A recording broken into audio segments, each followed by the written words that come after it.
What's up? Rick Bigger here at Northside, Brazilian Jiu-Jitsu. Mike McGonigal. That's my partner in crime here.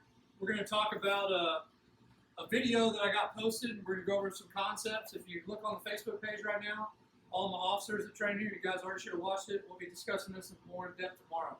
So the basic video is that we have an officer that's talking to a subject, and he tries to make an arrest on him after the guy reaches for his pistol. The guy runs away, the bystander ends up jumping in, body slamming the guy, helps the officer get the arrest. Okay, so before we get into what happened, we're going to talk about two different concepts that are very important. Okay, the first one is what I call hips, hands, and head. Okay, so when we're in different positions, these things matter in different order, right? Chris Howard's the first one we heard talk about this, or I did, and we like to use it here. Okay, so we'll talk about it in a second. The other is clinch, control, convince, which is my 3 C's of fighting. Okay, we're going to add a 4th C on there, and we'll talk about it why. So let's talk about the scenario, and then we'll apply those two different concepts. Okay, so the officer's right here. He's talking to the guy. The guy reaches out and touches his pistol.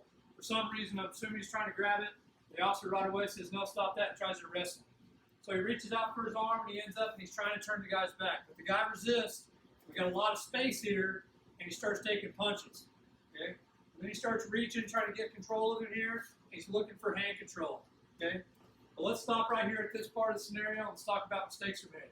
Okay. So Chad Lyman has got a great video that's also on the Facebook page where he discusses why we don't try to block. Okay. Here at Northside, I like to say none of us are Bruce Lee. It's one of my little quotes. Okay.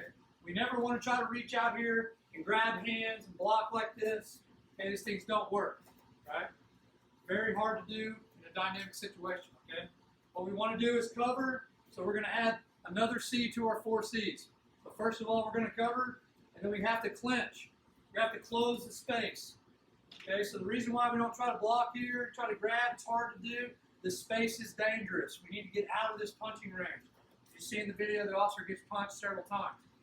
Okay, so what we should have been doing is covering, getting in close, and now I can get control of the guy, and we can get control of his hips, which are much more important in this scenario. We're looking for hand control, but the problem is from the standing position, hand control is not very good. A lot of space out here, a lot of danger. This doesn't do me any good.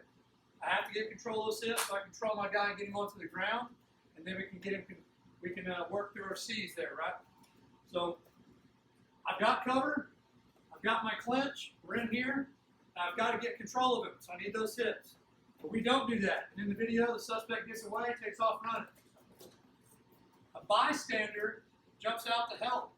So the bystander closes the guy from behind and wraps him around the waist.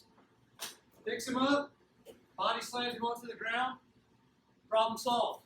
Okay? So the difference is we have hand control trying to be used from the standing position, trying to block as opposed to covering and clinching. Okay, so once the guy ran away, it's a little bit easier for the bystander because the guy wasn't looking, but the bystander grabs him around the waist, picks him up off the ground, puts him on the ground. Problem solved, right? So we cover, we clinch, we get control of the person, we put him on the ground. That body slam convinced him the fight was over. We used all 4 of our C's. Okay? So in this standing position here, hand control is not going to work for me very well. If I want to control my subject, I got to get close and I got to get on his hips. His hips are what allows him to run. Okay? Bipedal movement, we need hip control. Okay? The video is a great example of it.